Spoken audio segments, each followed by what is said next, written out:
उसमें लिया है। उसमें ऐसा विभाजन नहीं है कि केवल दलित हैं, और समाज की संरचना भी ऐसी है कि दलित और सवर्ण, आदिवासी ज़रूर इनसे थोड़ा-सा अलग रहते हैं, इनका परिवेश, भौगोलिक परिवेश अलग होता है। लेकिन दलितों की नियत ये है कि वो सामान्यतः सवर्णों के ही गाँव में रहते हैं। भले वो गाँव के सेंटर में न रहते हों, गाँव के किनारे रहते हों, लेकिन रहते उन्हीं के साथ हैं। और सच बात ये है कि अगर परंपरा की बात की जाए, तो कितना भी उनका शोषण हुआ हो, यौन शोषण, शारीरिक शोषण, आर्थिक शोषण, लेकिन अपनी रोजी-रोटी के लिए भी वे मूलतः सवर्णों पर ही निर्भर रहे हैं। तो ओम प्रकाश वाल्मीकि मैं ख़ास तौर से 2 रचनाकारों का नाम लेना चाहूँगा, और एक सूरजपाल चौहान का नाम लेना चाहूँगा और ओम प्रकाश वाल्मीकि का नाम लेना चाहूँगा, कि ये जो हमारी समाज की हकीकत में सामाजिक संरचना है, उसका ध्यान में रखते हैं, और उसको ध्यान में रखते हैं और उसको ध्यान में ही रख कर के कहानियाँ वो लिखते हैं। दलित अगर शहर में भी चला जाए तो ऐसा नहीं है, उसका भी सवर्ण लोगों से पाला पड़ता है, और गांव में है तो कुछ ज़्यादा ही पाला पड़ता है। तो इस संरचना के यथार्थ का उन्होंने पूरा पूरा ध्यान रखा है। तो कहानियाँ तो 14 हैं, लेकिन मुझे ये लगता है कि सलाम के साथ भय को और सपना कहानी को एक साथ रख के देखा जाना चाहिए। बैल की खाल के साथ अम्मा कहानी को रख के देखा जाना चाहिए। सतीश कहाँ जाए और गो हत्या को एक साथ रख के देखा जाना चाहिए। और इसी तरह से जो ग्रहण है, विरम की बहू है, और क्या कहते हैं, जिनावर है, एक इन कहानियों को एक कड़ी के रूप में देखा जाना चाहिए। 25 चौका 150 जो कहानी है और जो खाना बदोश कहानी है, इनको एक साथ देखना चाहिए। और जो शेष 2 कहानियाँ हैं, अंधड़ और कुचक्र, इनको एक साथ देखा जाना चाहिए। उसका एक कारण है। कारण ये है कि मैं इसलिए कह रहा हूँ कि सलाम और भय और सपना को इसलिए देखा जाना चाहिए कि ये कहानियाँ किसी न किसी दलित समाज की रीति से, और क्या कहते हैं, दलित समाज में जो धर्म की रस्म है, दस्तूर है, उससे, और सवर्णों के बीच जो धर्म का वर्चस्व है, उससे, तीनों कहानियाँ कहीं न कहीं सामाजिक, धार्मिक, रस्म और वर्चस्व से संबंधित है। इसलिए इनको एक साथ देखना चाहिए। जब मैं कह रहा हूँ कि बैल की खाल और अम्मा को एक साथ रख के देखना चाहिए, तो इसका भी एक औचित्य है, समीक्षात्मक औचित्य है कि ये 2 कहानियाँ कहीं न कहीं दलितों के भीतर जो मानवीय मूल्य हैं, दलितों का जो उज्ज्वल पक्ष है, उसको उजागर करती हैं। पेशे ज़रूर समाज की नज़र में उनके निम्न हैं। बैल की खाल निकालने वाले कालू और भूरे का पेशा तो मरे हुए जानवरों की खाल उतारना है, लेकिन उनके भीतर भी मरे हुए जानवरों की ज़रूर वो खाल निकालते हैं, लेकिन जीवित जानवरों के प्रति उनके प्रति भी पालने वाले व्यक्ति जैसे ही मानवीय संवेदना है। तो मैं ये कह रहा हूँ कि इसलिए, और अम्मा भले सफाई करती हूँ, लेकिन आदमी ईमानदारी से रोटी कमाए, उनका बेटा भी ईमानदारी से रोटी कमाए, इसके प्रति वो प्रतिबद्ध हैं। तो मैं ये कह रहा हूँ कि ये मूल्यों की कहानियाँ, इसलिए इनको एक साथ रखना चाहिए। इसी तरह से जो कहानी ग्रहण और विरम की बहू है और जो जिनावर है, ये कहीं न कहीं स्त्री पुरुष संबंध और ख़ास तौर से औरत की जो नियति है, वो चाहे सवर्ण औरत हो और चाहे वो दलित औरत हो, उसकी जो नियति है, उससे जुड़ी कहानियाँ हैं, इसलिए इनको एक कड़ी में देखना चाहिए। इसी तरह से मैं कह रहा था कि सतीश जाए कहाँ, जाए तो जाए कहाँ, और एक कहानी का मैंने नाम लिया, क्या कहते हैं, एक अभी इस समय तत्काल ध्यान नहीं आ रही है। तो सतीश है, और कोई बात नहीं। तो मैं ये कह रहा था कि जो सतीश कहानी है, इसमें एक, हाँ, गोहत्या, इनको एक कड़ी में रख के देखना चाहिए। इसलिए रख के देखना चाहिए कि इनकी जो समस्या है, वो कहीं न कहीं दलितों की एक जो नियति है कि सवर्ण वर्चस्व के सामने, कि अगर सवर्ण को पता चल जाए कि ये दलित है, और अगर दलित सवर्ण को आँख दिखा दे, तो वो क्या कर सकते हैं, और कैसे ऐसी हालत में एक दलित बहुत लाचार हो जाता है, बेबस हो जाता है और अकेले रहने के कारण ज़्यादा बेबस हो जाता है, तो उसकी बात ये करती हैं।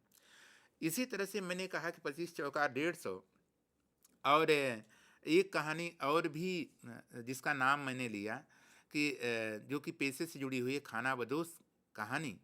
ये दोनों कहानियाँ भी एक साथ देखी जानी चाहिए, क्योंकि एक में स्थिति आती है कि आदमी के पास रोजी रोटी की कोई स्थायी व्यवस्था नहीं है और रोजी रोटी के लिए घूमता रहता है।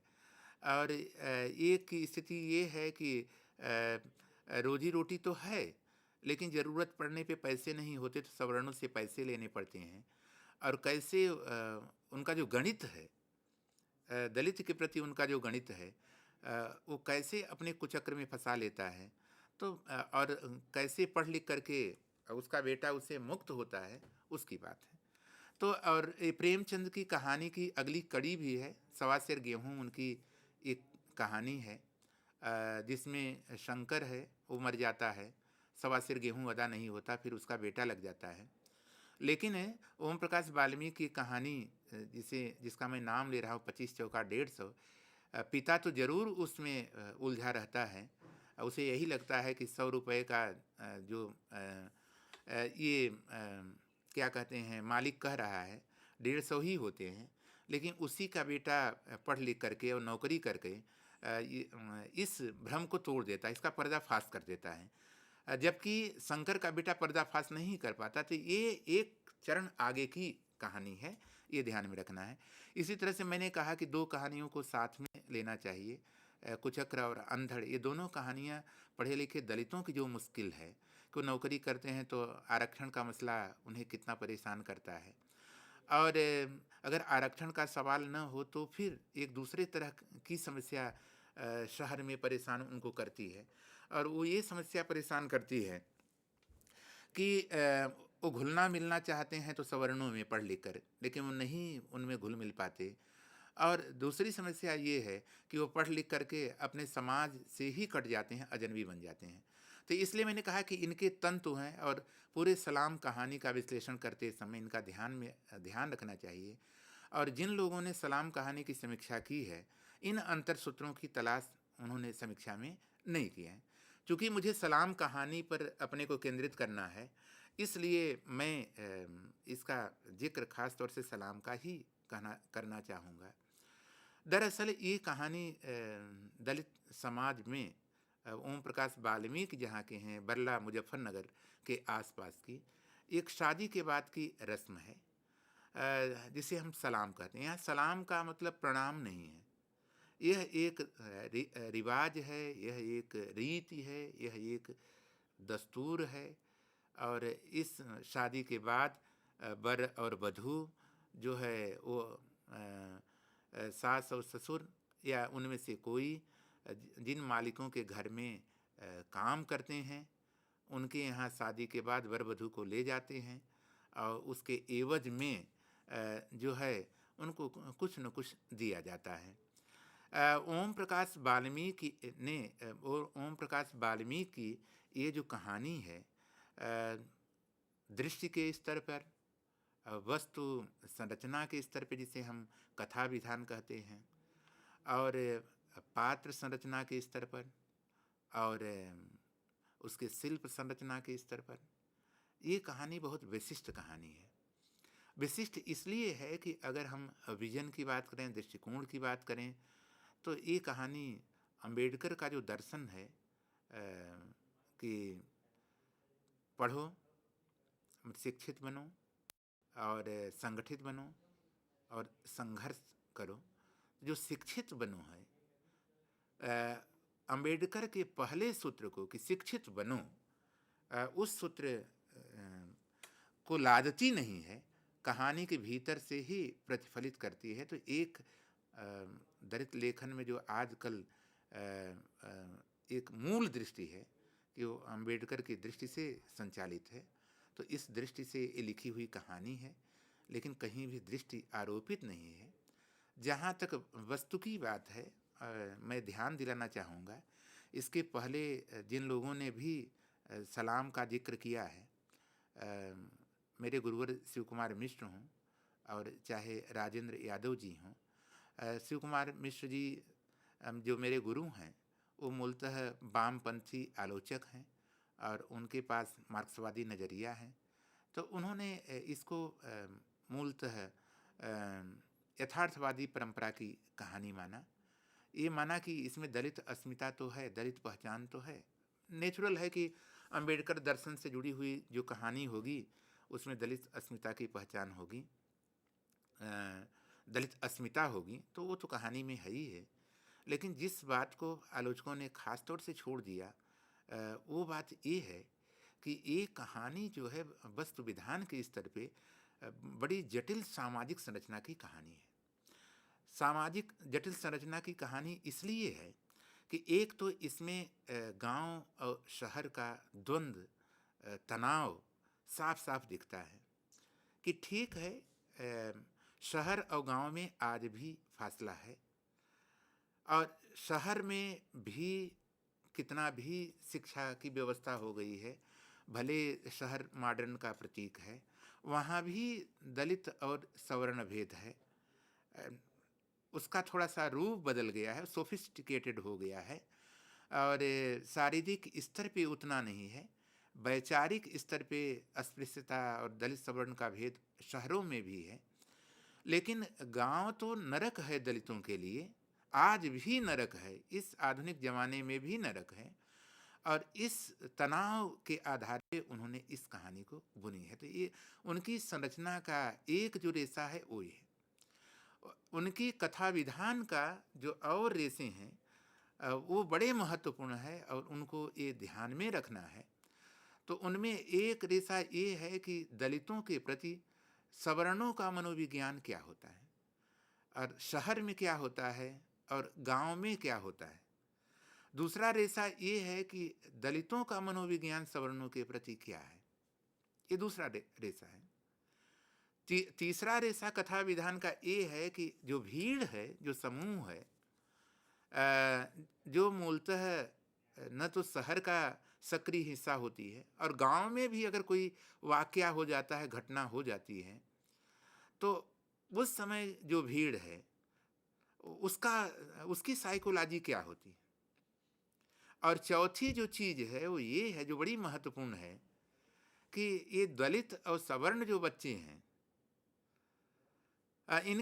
इनका मनोविज्ञान क्या है। एक दलित बच्चे का क्या मनोविज्ञान सवर्णों के प्रति होता है, एक सवर्ण बच्चे का क्या मनोविज्ञान दलित के प्रति होता है और एक दलित की क्या मनोविज्ञान है, क्या मनोसंरचना है मुसलमान के प्रति।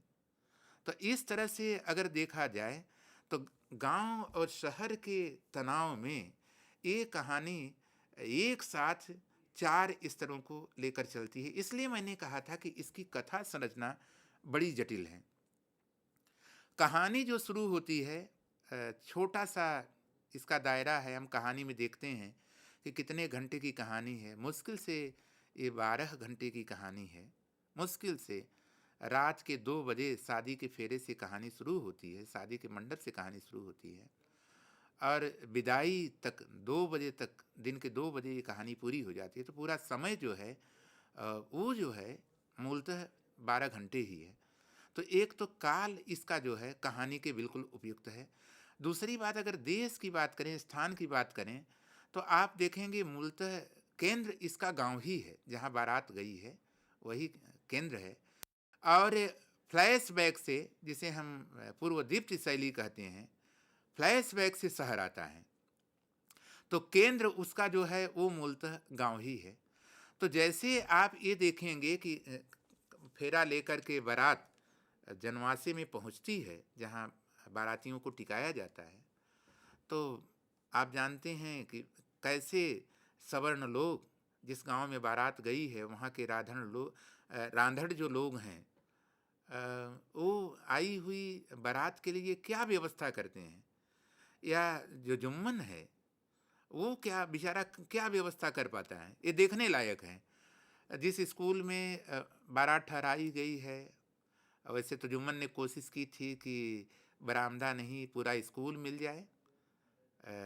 प्रधान सवर्ण ही थे, हामी भरी थी। लेकिन जो हेड मास्टर साहब थे वो ऐन मौके पे कहीं रिश्तेदारी में चले गए चाबी लेकर। तो एक तरह से जनवासे के लिए जो उपयुक्त व्यवस्था होनी चाहिए, सवर्णों ने उसमें कोई सहयोग नहीं किया। जहाँ बारात ठहराई जाती है, पानी की व्यवस्था होनी चाहिए, तो वहाँ हैंड पाइप भी था, लेकिन रात में ही किसी ने उसका नट बोल्ट निकाल लिया। पीने की भी कोई व्यवस्था नहीं है। जहाँ जन्माष्टमी ठहराई जाती है, बारात ठहराई जाती है, वहाँ लाइट की व्यवस्था होनी चाहिए। बरामदे में कोई व्यवस्था नहीं है, रोड की लाइट का ही सहारा है। तो एक दलितों की आई हुई बारात के प्रति गांव के सवर्णों का क्या नज़रिया होता है, वो कहानी के आरंभ में ही उसका क्लू, उसका संकेत ओम प्रकाश वाल्मीकि दे देते हैं। और ऐसा नहीं है, इस चीज़ का बड़ा ध्यान रखा जाना चाहिए कि ऐसा नहीं है कि सवर्णों का ही रस जो है जाति जानने में होता है कि किस जाति के हो। हमारे समाज की संरचना ऐसी है, सुपीरियरिटी श्रेष्ठतागंज के कारण जो सवर्ण हैं वो अपने से इतर की जाति पूछा करते हैं, और हीनता बोध के नाते भी दलित जो है जाति पूछा करते हैं नए आदमी से। और ये घटना घटती भी है इस कहानी के भीतर। कमल उपाध्याय जो कि पंडित है, बाराती है, तो दो बातें एक बुजुर्ग हैं जो पूछते हैं कि बेटे क्या ये तेरा दोस्त पहली बार गांव की बारात में आया है, और दूसरी बात ये पूछते हैं कि कौन बिरादर हो। तो ऐसा नहीं है कि ये बात, ओम प्रकाश वाल्मीकि अपनी कथा विधान की संरचना के प्रति बहुत ईमानदार हैं, बेहद ईमानदार हैं। इसलिए डॉक्टर शिव कुमार मिश्र ने जो उनको यथार्थवादी रचनाकार माना है वह बात गलत नहीं है, लेकिन केवल यथार्थवादी रचनाकार कह देने से जो भारतीय समाज की संरचना है, जटिल संरचना है, वो बात पूरी खुलती नहीं है, जाति उसमें से साइड में हो जाती है। तो इसलिए इसको ध्यान रखना बड़ा जरूरी है। इस कहानी में जो दूसरा मोड़ आता है वो बड़ा महत्वपूर्ण है। दूसरा पहलू इसका ये है कि ये जो कमल है वो सुबह सुबह चाय पीता है और ये एक मुश्किल खड़ी कर देती है हरीश के लिए, जिसकी शादी हो रही है। और मुश्किल ये खड़ी कर देती है कि सुबह 6 बजे चाय की व्यवस्था कैसे हो। तो एक बुजुर्ग बताता है कि मैं बीड़ी लेने गया था और गली के उस पर